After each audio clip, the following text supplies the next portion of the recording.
glad to be here too, that you have come ready to just prepare your hearts, open your hearts, and allow God to work in your hearts. And my prayer always is that you would leave different than when you came in, and that God would help you take a step to on that journey of faith that He has you on, and whatever point you're at. I do believe that God can nudge us and move us and challenge us each in this room. And so I hope that you're ready for that. I hope that you've come prepared for that, and that through the songs, your heart was able to quiet and focus on God and leave other concerns just to the side, and that we can together look at see what God has for us this morning, and together that we can take steps forward and challenge ourselves and be challenged by God. Before we get started, we'll be in Galatians chapter 3 again. I'll give you that warning, and I'm going to be preaching from the NIV this morning. And so if you don't have it, the Bibles that we've provided, they are in the New King James Version. So if you want to follow along in the NIV, just pull out your phones, and you can use BibleGateway.com is a good place to go. Or if you have a Bible app on your phone, feel free to pull up the NIV there. But we're going to be in Galatians chapter 3. If you're going to use the Bibles that we have provided, it is page 616. But just by way to make you aware, next week we have asked Rob Gribben to speak during the service next week, and so you'll have that to look forward to. Rob Gribben is Tom Gribben's son, and he's a pastor at Shenandoah Valley Baptist. Shenandoah Baptist down in Virginia, and so they're coming north, not just to share with us, to share Thanksgiving with their family, but we've asked him to speak, and we told you we'd warn you each time, and so Rob is not a candidate, and he's coming to share with us next week, and so I hope you'll be looking forward to that. But this is that time, as Pastor Jerry already mentioned. This is, it's Thanksgiving week, right? And hopefully that Thanksgiving, we say these kind of cliches all the time, but it's true. Hopefully it's not just this week that we remain thankful. And I don't know what you guys do with your families. My family always goes to Tennessee. That I have my mom and dad live in South Carolina. The rest of my mom's family lives in Tennessee, and so they always go to Tennessee to have like a Thanksgiving gathering. And I should choose my words carefully, only because they might listen to this. But we are not able to usually make that, mainly because taking the kids down for a very short trip isn't always possible. There are a couple reasons, though. I'm glad that we don't always make it. My mom has this thing where when we get together as a family, like on Thanksgiving, when everybody's there, my mom really likes to play games, but they're not like your conventional. I mean, there are conventional games. She loves playing Scrabble and things like that, but she also has unusual games that she likes to play. And to me, she was up here singing with me. She's my sister, and every time I say that, some people go, "Oh, I never even realized that." But she's my sister, so we would go down. And so when Tamim was dating Tim, he was kind of baptized into the fire of the games that my mom likes to play, and Katie experienced the same thing. And I even think they experienced two different games when they first came down to meet my family. When Tim came down to meet my family, my mom has this game that she likes to play. Well, she doesn't play it. That's the thing. She likes to watch people play it. It's called Funny Bones, and it's this game where you have a partner, and you draw these like cardboard cards, and on the card it says like shoulder bone connected to nose bone, and you're supposed to, with your partner, keep the card between those body parts. So when Tim first came down to meet my family, he was my partner. This was, if you can imagine this. So Tim Fenton and myself, we had you have to keep this card, his nose to my shoulder, and then there's like elbow to hip and all these different things. My mom loves watching. It's really not that fun, to be honest with you, but my mom loves watching us play these games, and they're really odd games. The other thing my mom really likes to do at Thanksgiving is, it's not just my mom, but yeah, she has this game she really likes to play called the whistle game that she made up. And I don't know if we played it when Tim came down the first time, but we played it when Katie came down the first time. And the thing about the whistle game is that you write down on pieces of paper the names of popular songs and from any genre that you possibly could want. And so it could be anything from Jingle Bells to Sorry by Justin Bieber. It could be anything in between there. And then you write it on a piece of paper, fold them up, put it in a basket, and then we go around and you pull the card open and you look at it, and then you have to whistle the song that's on there, and everybody has to guess what the song is, and whoever guesses it. But my mom can't whistle. My mom has an inability, a deficiency in the whistling. So she just blows a lot of air and hopes that you guess it. And so we play this game where we're whistling and you have to guess it. And there's just odd things that my family does. And so I'm sure that you have these things that your family does that you look forward to over Thanksgiving, family traditions or things. Maybe you're the family that you're crazy, but you go out Thursday night and get ready for Black Friday shopping. Maybe that's your family. More power to you. I will be sleeping on Thursday night. I will not be going out Black Friday shopping. But we all have our family traditions, and sometimes they're odd, but they're familiar to us. We love them, and they're like we want to keep them going. And so I would not be surprised if this Thursday, at some point in the morning, my family is down there playing the whistle game. They can't play Funny Bones because I have Funny Bones now. I make my students play it sometimes. But the whistle game, I'm sure that they'll probably go ahead and play on Thursday morning. And so this morning we're going to talk a little bit about family traditions, about our family. And we're going to pick it up here in Galatians chapter 3. So if you haven't already found it on your phone or in your Bible, you can go ahead and do that now. And we're actually, if you're keeping a close eye on me and what we've done in the last few weeks, you will notice that we've skipped some verses because we're going to go to Galatians chapter 3, verse 23, and we finished last week with Galatians 3:9. No, 10 through 22 do not lack importance. But verses 10 through 22 are more or less of a repeat of some of the things we've already said. And so for the sake of redundancy, and we're going to fill in a couple blanks here this morning. And so we're going to skip ahead a little bit from where we left off last week to chapter 3, verse 23. And pick up Paul, the author of this letter. We're going to pick up his argument here in chapter 3, verse 23. And so Paul has been making the argument up until this point that it is foolish. He uses that word. We talked about it last week. It's foolish to turn to basing my relationship with God on behavior modification.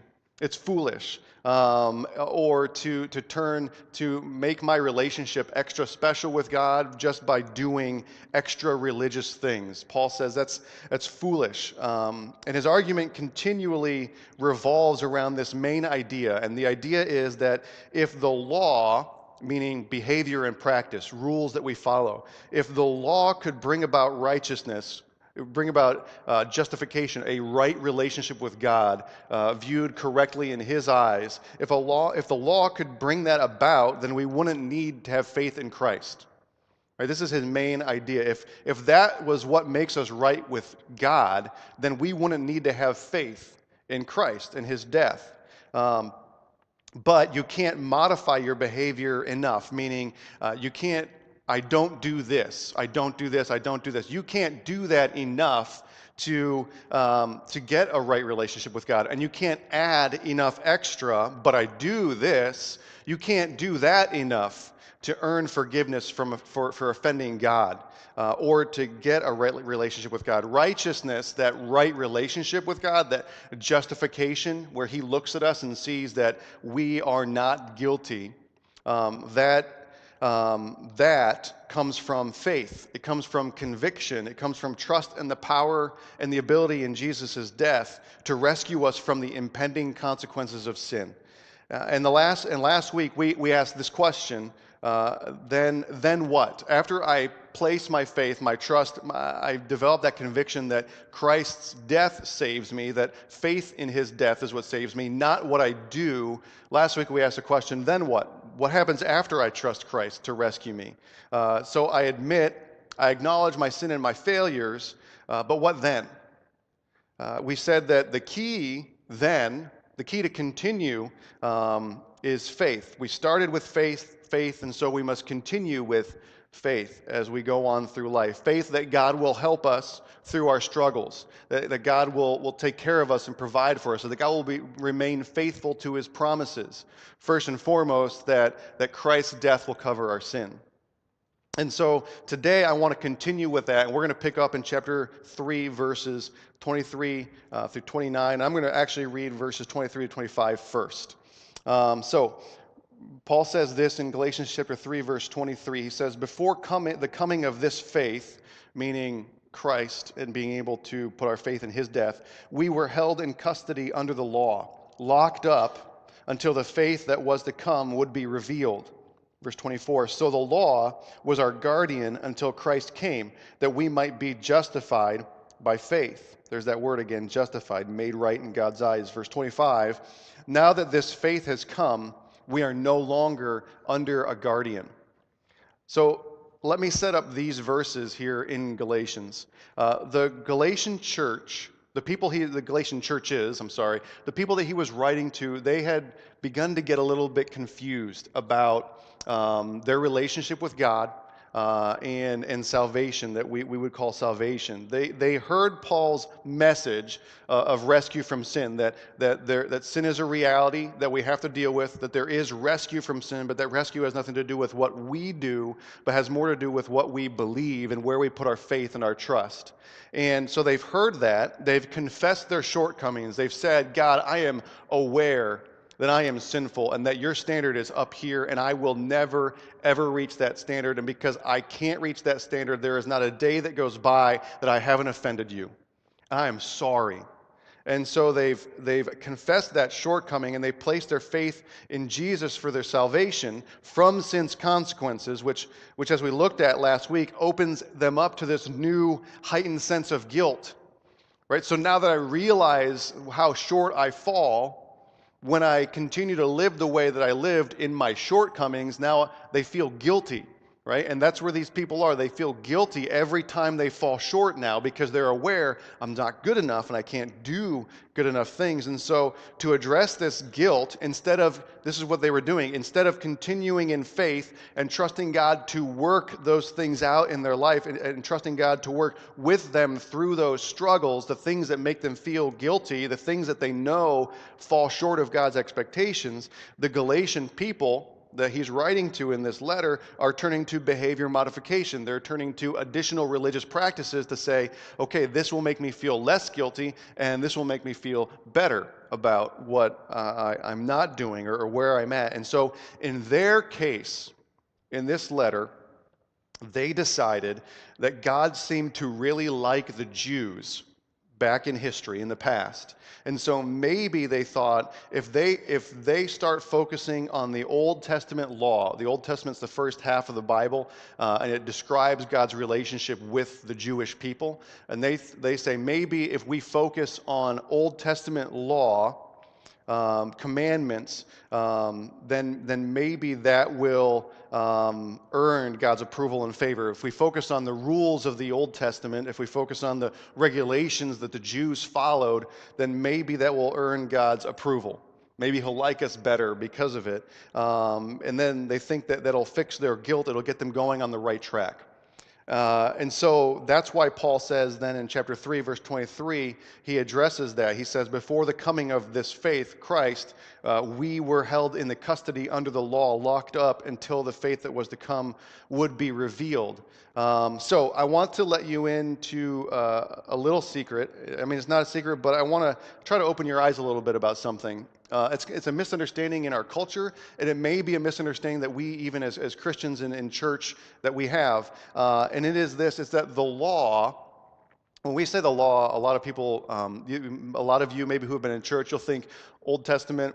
People who are not too familiar with the Bible, we'll think the Ten Commandments, and we'd be right. We think of the Ten Commandments is the Old Testament law. There's a lot more to it than just the Ten Commandments, but it's a safe place to start. And so here's the thing: the law, those Old Testament rules, the Ten Commandments, do not, or thou shalt not, all of those things. That wasn't meant for us in this room. That law, that wasn't meant for you and me. It's a pretty common belief that the Old Testament law is the standard of living for Christians. A lot of people think that way. A lot of people would say, the Ten Commandments, the Old Testament law, that's the standard of living for Christians. And that idea has caused a lot of confusion.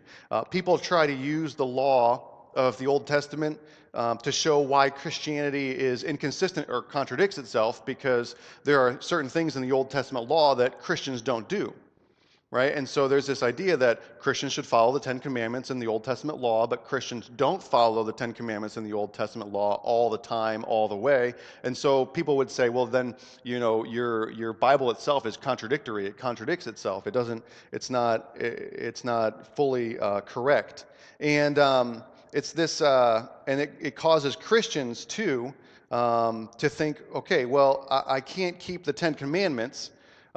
So I'll try my hardest at keeping as much of the rules as I can, right? And so sometimes we think that, right? And we would say that, the Ten Commandments, thou shalt not lie, right? And so I can't just always not lie. So I'm going to try to do my best at not doing that. And we do what we can and try our hardest to keep these rules, because it's this idea out there that Christians follow the Ten Commandments, and with them we're supposed to keep all the rest of the rules as well. But again, the Old Testament laws, the Old Testament commandments, that wasn't intended for you and me. It wasn't meant for us. Now, before I lose you and you start turning your mind off and thinking that I'm crazy and you're never going to listen to me again, the Old Testament law does give us very high standards, and shows us very clearly how God feels about issues. Right? And God's standards is in there, where we see that God does not approve of dishonesty. And God does not approve of looking at what someone else has and saying, I want that, and not being satisfied with what you have. Right? The Old Testament does give us God's standards for morality and what He approves of. Right? But the laws themselves were not intended for you and me. God clearly has strong feelings about the things that are addressed in the law, and it would be very good for us to pay attention to what God does approve of and doesn't approve of. So we don't want to throw them out, right? But all of those rules, the Ten Commandments, they weren't meant for you and me, unless one of us is Jewish. So if one of you is Jewish, then we should have a different conversation, right? We would be having a different conversation right now, because then the law was meant for you. But "was" is the key word there. It was meant for you, and let me show you why I'm saying this, what I mean by this. Galatians chapter 3, verses 23 to 25. When Paul is talking here in these three verses, it's important to understand that he is talking from the perspective of a Jew, a Jewish Christian. And so when he says "we," he doesn't actually mean the reader and himself. When Paul says "we," he's talking about himself and all of the other Jews along with him, Jewish Christians and non-Jewish Christians. Non-Christian Jews. So verse 23 to 25, I'm going to read it again. Remember, "we" is referring to Jews. Before the coming of this faith, we, Jews, were held in custody under the law, locked up until the faith that was to come would be revealed. So the law was our, Jewish, guardian until Christ came, that we, Jews, might be justified by faith. Now that this faith has come, we, Jews, are no longer under a guardian. So from the perspective of a Jew, and that's important because the people he was writing to were not Jewish. They're not Jews. But were considering trying Judaism out, or at least the rules of Judaism. They were considering trying it out. And so he's saying, okay, from a Jewish perspective, let me explain this. You're thinking about doing Jewish things, but we have realized that we are no longer under the custodianship, right? We're not under the custody. I think I just made a word up. We're not under the custody of the law, right? We, Jews, it doesn't work, it doesn't apply to us anymore, right? The law, he says, you're confused about the law. The law was like an orphanage headmaster. We were all orphans under the headmaster of the law, and the law was our legal guardian. It was our legal guardian for the Jews. That law was meant to keep us in line. It was meant to help us. It gave us a sense of security. It gave us, the Jews, it gave them something to aim for, but it was never meant to create a perfect relationship with God. That wasn't the intention of it. It wasn't meant to give them a perfect relationship with God, the relationship that they were destined for. Paul's saying it just kept our badness under wraps. It kept our badness imprisoned. Right? It kept us under lock and key in that way. It's not a great way to live, and it's not going to produce lasting results. It's just a caretaker. It's just there to help us. It's just keeping things running until our adoption day. It's just keeping us until that day that our adoption comes. The law was meant for Jews to focus on, to keep them in line, but Paul says we, Jews, we don't need it anymore. We don't need the law anymore because Jesus came, because faith has come. And so for anyone else to look at it and think, I'd like to try this out, right? That must be the key. Paul's thinking, you're crazy. You're foolish. You're foolish to think that this is the way to earn God's approval, because this was just God's way of keeping us at bay, keeping our badness imprisoned and locked up for a while until adoption comes. Paul's saying, I'm glad to be done with this system. I'm glad it's over. Now that faith in Jesus is possible, we don't need the law to guard our actions anymore, because it's actually possible to behave in a righteous way without the help of the law through faith. And so we don't need the law anymore to keep us in line with God's expectations. We've been adopted. We have a new family now. We aren't in that old family. And remember, we means the Jews. He's saying, we, the Jews, we have a new family, guys.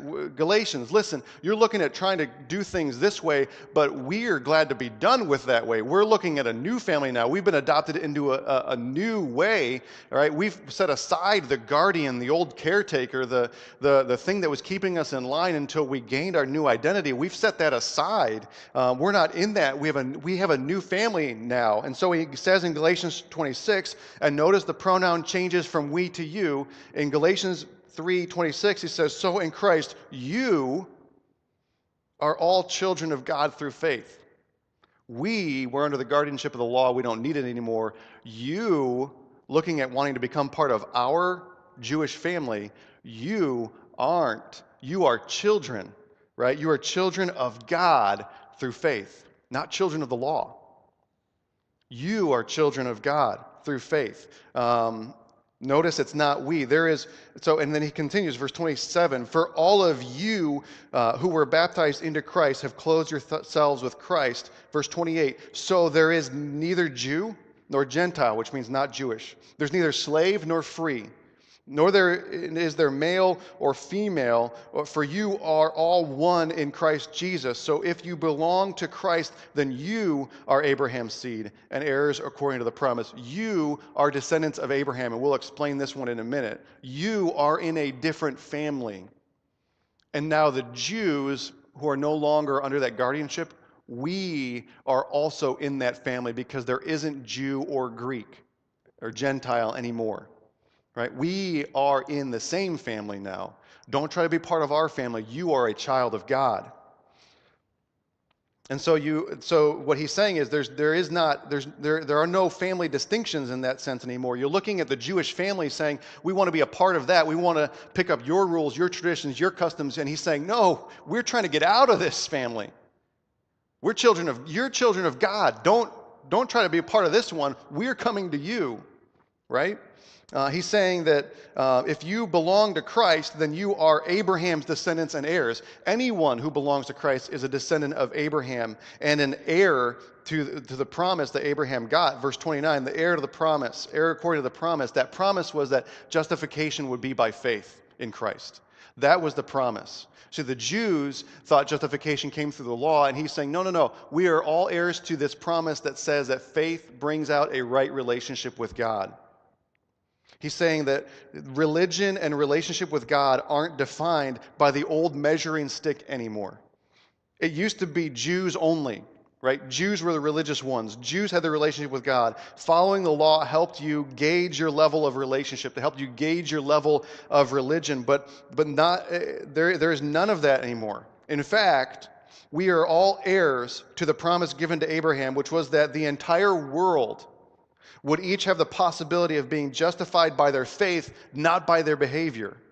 Just like Abraham was declared righteous based on his faith. We saw that in chapter 3, verse 7, right? He says that in chapter 3, verse 7. Understand then that those who have faith are children of Abraham, right? Verse 6, Abraham believed God and it was credited to him as righteousness. So those who have faith are children of Abraham, right? And heirs then, verse 29, of the promise. So the Galatians thought if they joined the Jewish family, they'd be a little closer, a little to gain maybe an inroad to God, a little bit more favor with God. And Paul is saying, guys, wrong family. You don't want to be a part of this family. We've got weird traditions, and we've got strange things going on. You don't want to be a part of this family, right? I just got out of that family. The rules are hard, the life is harsh, and it's not impressing God. Right? It's just reminding us how much of a failure we really are. The family that we're a part of has nothing to do with the law and everything to do with faith. In our family, Paul says in chapter 3, verse 11, just a few verses before us, in chapter 3:11, he says, clearly, no one who relies on the law is justified before God because the righteous will live by faith. And so Paul says, look, the righteous live by faith. That's the family we're in. And it starts with Abraham. Before the law was ever written, Abraham was declared righteous based on his faith. We're part of that family. We're part of that family, that legacy of faith, that heritage of faith, not works, but faith. We are heirs of that promise that we will be justified by our faith as well. That's the family we're in. You don't want to be a part of this family. This family is hard. This family has rules. This family is a family of failures. You're not in this family. You are in the family of Abraham, who is based, his righteousness is based on his faith. That's the heritage that you have, the inheritance that you have. Not this false promise that legalism produces righteousness. Faith produces righteousness. And faith leads us into God's family where we can approach him boldly as our dad. That's our family. So I want to tell you just for a few minutes this morning about our family. You know, families have heritage. Families have traditions. You know, you probably, if you were honest, you are a little bit more like your mom or more like your dad than you thought you would be, I would guess. Right? They've passed down certain things to you that you think, I can't believe I'm actually doing this. I always saw that my dad do this, and I can't believe that I sound like my dad. If we were to both answer the phone when you called, maybe a few minutes after each other, it would be pretty hard for you to tell which one of us was which. I sound like my dad. There are other things that I picked up from my dad that I'm not going to share because they're weird. You know, sometimes we get this. Sometimes, you know, as a parent or something, you have this idea that you want your kids, or maybe you with your parents, you live up to the family name. Right? What does that mean? You live up to the family name. Georges do this. Right? I don't know what that means, but I do know that my dad and I share some. I have inherited some certain things from him. He's passed down a certain heritage to me, and one of the things is, I've mentioned this before, but we are not handymen by any stretch of the imagination. I rely on the help of a lot of handymen, but we try hard to do things and fix things. I remember I had a personal victory about 2 years ago when I replaced the plumbing under my sink. It was a personal victory, and I even think I said I fixed something. This is the best day of my life, you know, second to holding my sons. But I had a personal victory. But my dad and I have this rule about when we fix things, or not fix things, build things. One time I built a bookshelf, and that was a big accomplishment for me. But our philosophy is it's unwritten. Also unintentional, but it happens every single time. Our philosophy is this: we do it once, and then we do it right. I can't tell you how many times I have tried to put things together, and gotten to the very end and realized I messed it up somewhere in the middle, and so then I have to go back and do it again. I try to fix something, follow the instructions. It doesn't matter what it is. My dad and he has passed this down to me. It's that we do it once and then we do it right. And it's not on purpose, and I forget every time, and I get to the end and I think, oh, okay, yep, it's the George thing. We do it once and then we do it right. And so I go back and I redo it and I fix it. And maybe you have different things passed down from your family, right? For you, maybe it's not one of those. Maybe you have heirlooms you have a heritage that has been passed down to you from your family in some way, shape, or form, right? In my case, I'm living up to the George family name of not being very handy and then having to fix what I do, or even better, finding someone else to fix what I've done because they're better at that than I am. I want to tell you about our family. Paul says, you're trying to be part of the family, the Jewish family. You got it wrong. I'm trying to get out of that family. We have a new family. We're Abraham's family, and that family heritage is faith. So I want to tell you this morning about our family. I want to see that there are some family traits that we can pick up. I want to look at our heritage in our family, and you'll notice that as we look at this, it has nothing to do with the rules that our family has had for years and years and years. That's not our heritage. Our heritage isn't Georges don't do this or whatever it might be. And in this case, our heritage is not Christians don't do this. Our heritage is different. Our family story is told most concisely in Hebrews chapter 11. And I'd encourage you to turn there because I'm going to read quite a bit out of Hebrews chapter 11. If you're going to use those Bibles that we provide, it's page 634. In your phone, just search Hebrews chapter 11, and it'll come up there.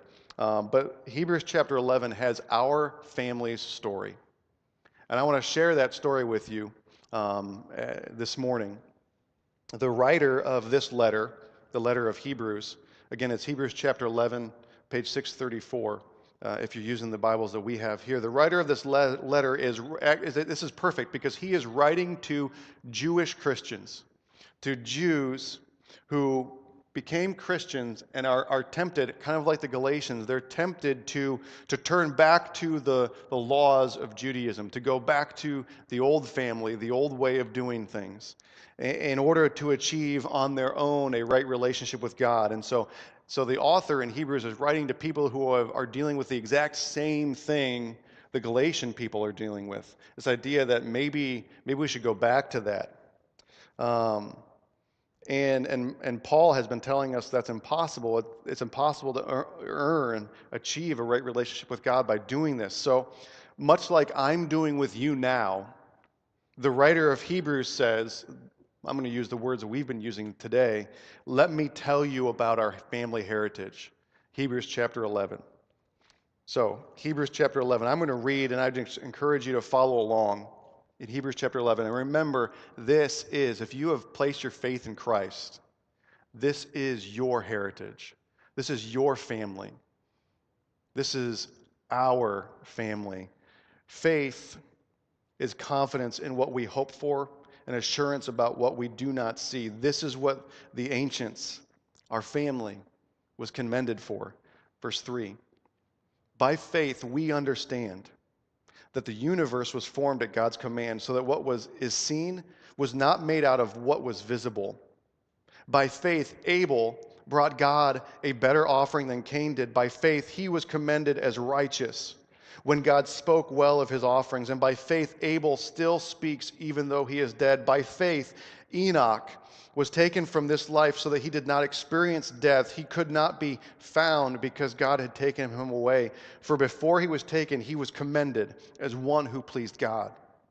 And without faith, it is impossible to please God, because anyone who comes to God must believe that he exists and that he rewards those who earnestly seek him.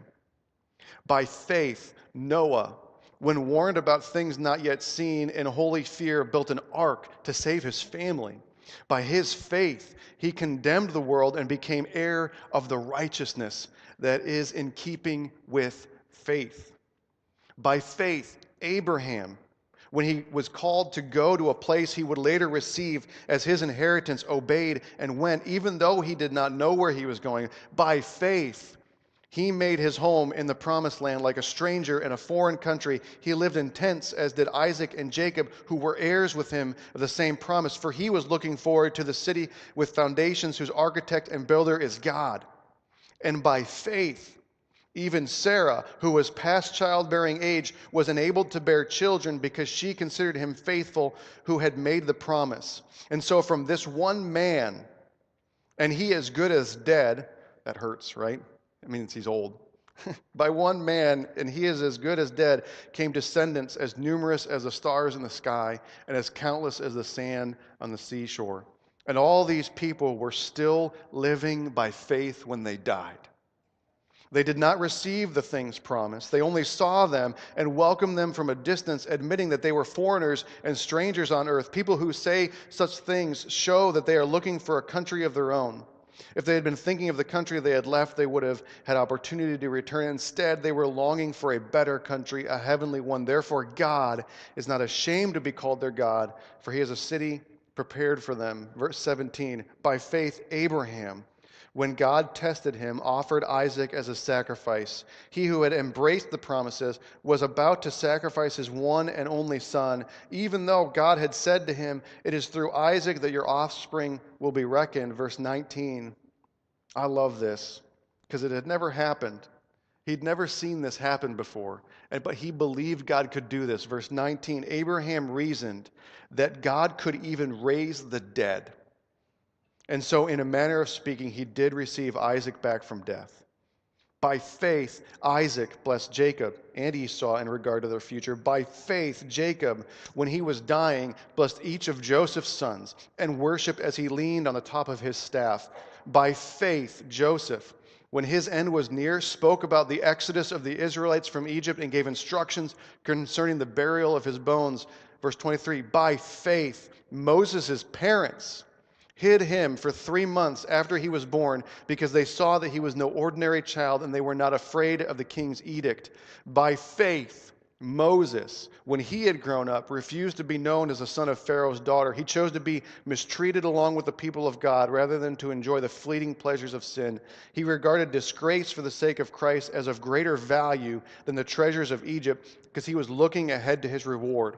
By faith, he left Egypt, not fearing the king's anger. He persevered because he saw him who is invisible. By faith, he kept the Passover and the application of blood, so that the destroyer of the firstborn would not touch the firstborn of Israel. By faith, the people passed through the Red Sea as on dry land, but when the Egyptians tried to do so, they were drowned. Verse 30, by faith, the walls of Jericho fell, after the army had marched around them for 7 days. By faith, the prostitute Rahab, because she welcomed the spies, was not killed with those who were disobedient. Verse 32, and what more shall I say? I do not have time to tell about Gideon, Barak, Samson, Jephthah, about David and Samuel and the prophets, who through faith conquered kingdoms, administered justice, gained what was promised, shut the mouths of lions, quenched the fury of the flames, and escaped the edge of the sword, whose weaknesses was turned to strength, and who became powerful in battle and routed foreign armies. Women received back their dead, raised to life again. There were others who were tortured, refused to be released so that they might gain an even better resurrection. Some faced jeers and flogging and even chains and imprisonment. They were put to death by stoning. They were sawed in two. They were killed by the sword. They went about in sheepskins and goatskins, destitute, persecuted, and mistreated. The world was not worthy of them. They wandered in deserts and mountains, living in caves and in holes in the ground, and they were all commended for their faith. Yet none of them received what had been promised, since God had planned something better for us, so that only together with us would they be made perfect. When the writer of Hebrews says that in verse 39 and 40, that none of them received what had been promised, since God had planned something better for us, that only together with us they would be made perfect, he's referring to Christ's death, fulfilling the payment of sin, causing all of us to be made perfect based on faith in God, all at once, together. So our family has a huge legacy of faith. One that has nothing to do, you will notice, with our good behavior modification or extra religious practices. See, in the Jewish family, action was placed before faith. Action was more important than faith. But in our family, we just read in chapter 11, faith drives our actions. Faith before action. Look at the examples that we have of our family of faith. So then what do we do? Well, Paul in Galatians was saying, you'd be fools to turn to the law. You'd be fools to want to be part of that old family. That family has a heritage of failure. And the writer of Hebrews has a couple of answers for that. If you flip back one chapter to Hebrews chapter 10,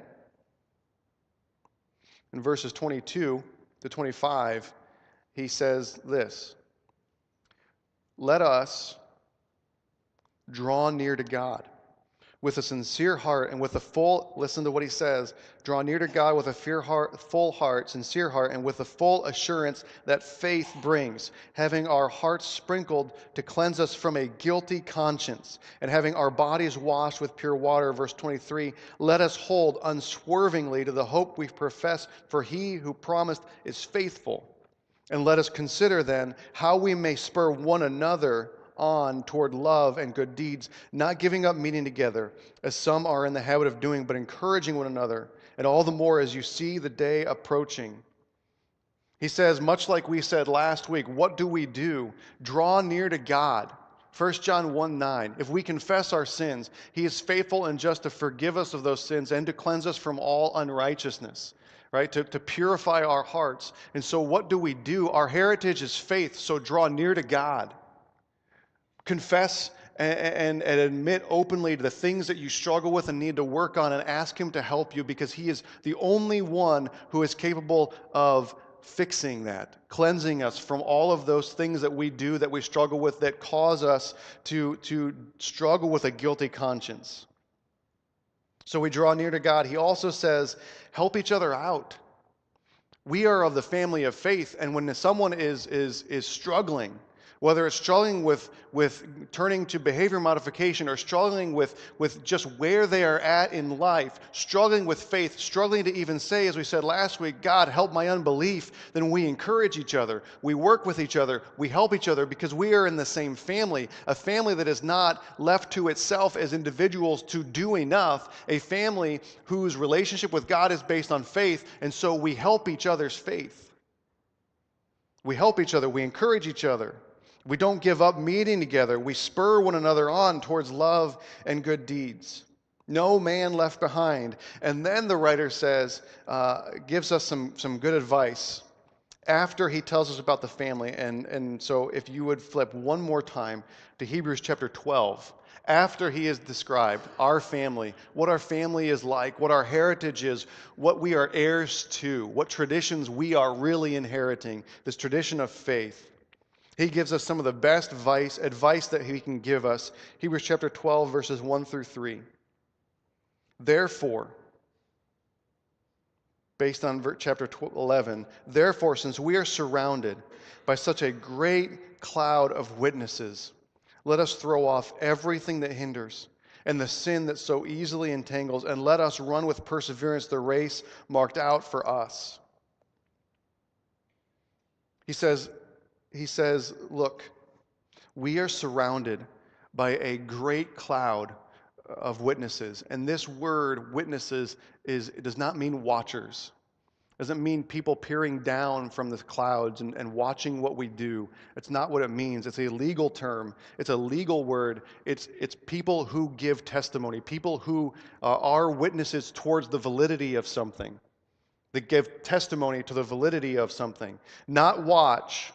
And the people that give witness to this truth, that faith works.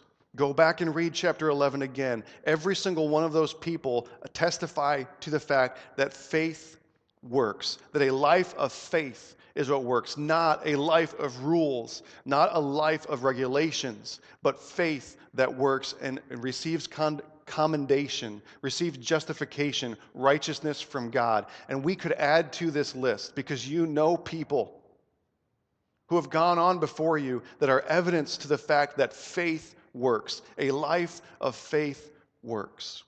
And we can extend this list longer and longer and longer. But he says, look, since we have those people as testimony to the fact that a life of faith works, not a life of rules, but a life of faith works, then let us throw off everything that is holding us back from faith. Whatever is holding us back from pursuing that life of faith, we need to throw it off. Whatever is causing us to doubt that God is able, that God is capable, we need to throw that off. Throw it off that's weighing us down. Everything that is keeping us from faith and keeping us from taking that step, whatever is holding you back, get rid of it.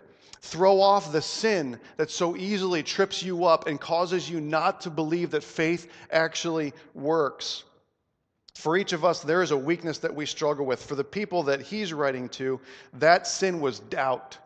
Doubt that God wasn't actually able. Doubt that faith actually worked.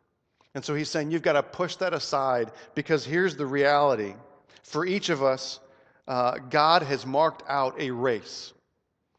There is a race marked out for you. That's what chapter 12, verse 1 says, right? Let us run with perseverance the race marked out for us. You have a race that God has put you on, a course that God has set you on. Your race of faith. Your race that will set up your legacy in the family. He's set that before you. And while we move forward, he says in chapter 12, verse 2, he says, fix your eyes on Jesus while you run that race of faith. While you engrave your name in the family of faith, in the legacy of faith, fix your eyes on Jesus, because he is the pioneer, he is the perfecter of faith. For the joy set before him, his race, here was Jesus' race of faith. For the joy set before him, he endured the cross. He scorned its shame and sat down at the right hand of the throne of God. So consider him who endured such opposition from sinners, so that you will not grow weary and not lose heart, and you will run your race that God has given you, your race of faith. So we keep our eyes on Jesus so we don't lose heart. Keep your focus on him so you don't grow weary. Because when we think, God, this is hard, this is a struggle, I don't know if I can, look at Jesus and realize you can. You can. We are not heirs to legalism. We are not heirs to the law. We are heirs to the promise of justification by faith, of a right relationship with God based on faith. We are heirs to the legacy of faith. We began by faith and we continue by faith. I love the idea that someday our family story will be much longer than we read in chapter 11. And it will continue, and I hope someday it says, by faith, Tim led his family. Or by faith, Tim pastored God's church. What might yours say? Right now, what might yours say? By faith, when he lost his job. By faith, when the addiction seemed too strong. By faith, when their marriage seemed on the rocks. By faith, when life couldn't feel more lonely. By faith, when they were in over their heads. Who knows what our family story will tell? But we each have a race of faith before us. And it is our legacy. It is our heritage. It is our tradition that we run that race by faith, not by works. Not by rules, not by regulations, not by law, but by faith. I don't know what my family story will tell, but I know this. It's not going to be told like this. By strict adherence to his religious practices, Tim withstood, Tim overcame. Tim solved. Our family story starts by faith. Each of our stories should be told beginning by faith. That is our heritage. Our family lives by faith. And so I want to give you a moment just to consider and maybe even respond. If you would take that communication card And on the back of it, just for a moment, would you consider right now, what is God, what path has God put you on where you are looking at this and thinking, this is how I want the story to end, by faith. What situation are you facing? If you'd be willing to write that down, I want to pray for you, because sometimes it's hard when we are at the bottom. It's hard to say, God, help our unbelief, and so we want to pray for you and help you and encourage you in your race of faith. We want to help you. So would you, even if you're not going to put it on the communication card, on your worship guide, something, consider, what race does God have you on right now that by faith you can overcome, you can run, you can succeed. So would you consider that just for a moment here? By faith, what is yours? What legacy, what heritage are you going to leave for others as they look at you and think, man, by faith they got through that. They overcame. Would you consider that just for a moment? And then I'll pray.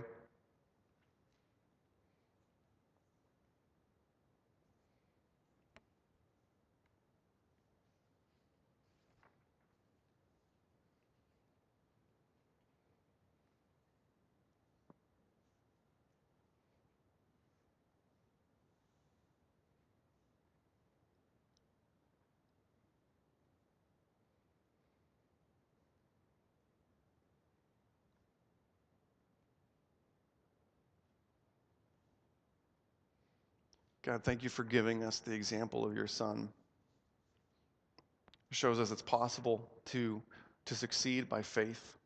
He pioneered and proved that faith will be successful. And we have such a long train of witnesses, of people who testify, who step up and say, faith works, faith is possible, faith will bring you through, faith will succeed, faith will make you righteous in God's eyes.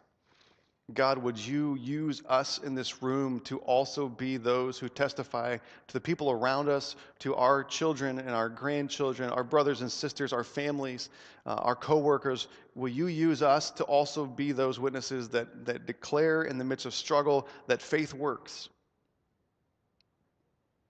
Help us to encourage each other when we are in the midst of our race, when our eyes tend to focus down.